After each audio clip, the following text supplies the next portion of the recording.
2013 சமுதாயத்துக்காக வந்த போதே வாயில வாக்கரிசியை போட்டு வந்துட்டேன். சமுதாய பொண்ணை தொட்டா 5 மணி நேரம் பஸ் ஓடாதுங்கிற நிலைப்பாட்டை உருவாக்க முடியும்னா அது இந்த வெள்ளாளர் முன்னேற்ற கழகத்தால் தான் முடியும். நீங்க சொல்ற மாதிரி அவங்க செய்யல இவங்க செய்யல ஒத்துமை இல்லை நம்மள்கிட்ட போலீஸ் அதனால ஏங்க எல்லாருக்கும் எல்லாரும் ஒரு வரலாறு இருக்குங்க. ராமநாதபுரத்தில் வேற ஒரு சமூகம் போட்டால் 2000 போலீஸ் குமிச்சிருப்பாங்க. ராமநாதபுரத்தில் யார் இங்கே கூட்டம் போடுறது? வேளாளர் சமூகம்.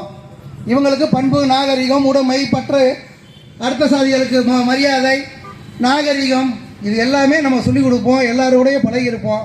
அதனால நமக்கு இந்த 4 போலீஸ் கூட நமக்கு பாதுகாப்பு வேண்டியதில்லை. ஏன்னு கேட்டிங்கன்னா சும்மா ஏதோ வந்தோம் அடுத்த சாதியை விமர்சனம் பண்ணி பேசணும், அடுத்தவங்களை நம்ம துன்புறுத்தி பேசணும், அடுத்தவங்களை கீழ்த்தனமாக பேசணும், அதெல்லாம் கிடையாது.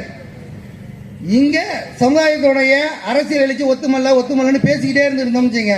சும்மா பேசிக்கிட்டு தான் இருக்கணும். ஒத்துமல்லாமே 300 கிலோமீட்டர் தாண்டி நாங்களாம் இன்னைக்கு மேடையில் பேசுறோம். சொல்லுங்க பார்ப்போம்.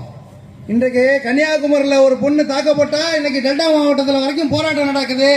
20 வருஷத்துக்கு முன்னாடி அண்ணன் சொன்னதெல்லாம் ரைட்டு தான். ஒரு சமுதாயத்தில் வெள்ளாளர் சமூகத்தில் பெண்களை தொட்டாவோ ஆண்களை தொட்டாவோ கேட்க நாதி இல்லாமல் இருந்தது. நீ நிலைப்பாடு அப்படியா?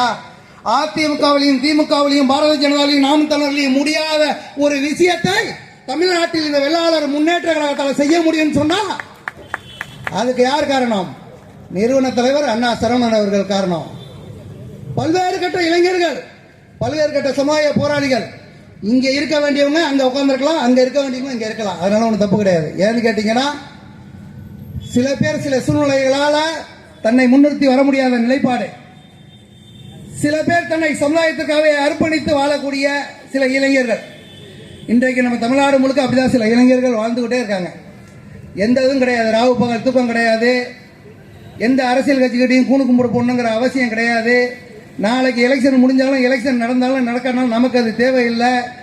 என்னைக்கா இருந்தாலும் இந்த உயிர் உச்சத்தில் போற வரைக்கும் வேளாளர் சமூகத்துக்கான போராட்டம் மட்டுமே கையில் எடுக்கணும், இந்த வேளாளர் சமூகத்தை பாதுகாக்கணும் என்கிற இலக்கோடுமே இந்த வேளாளர் முன்னேற்ற கழகம் பயணிச்சுட்டு இருக்கு.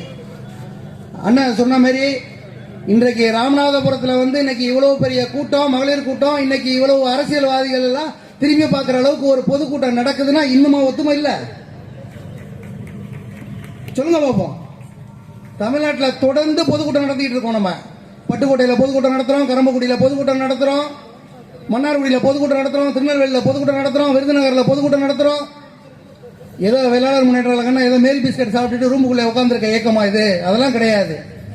தமிழ்நாட்டில் எந்த வெள்ளாளருக்கு வெள்ளாளர் முன்னேற்ற கழகத்தில் உறுப்பினர் இருந்தாலும் இல்லாட்டினாலும் வேற இயக்கத்தை சார்ந்தாலும் எந்த இயக்கத்தில் இருந்தாலும் அவர் வெள்ளாளர் பாதிக்கப்பட்டால் உடனடியாக களத்தில் வரக்கூடிய இந்த இயக்கம் தொடர்ந்து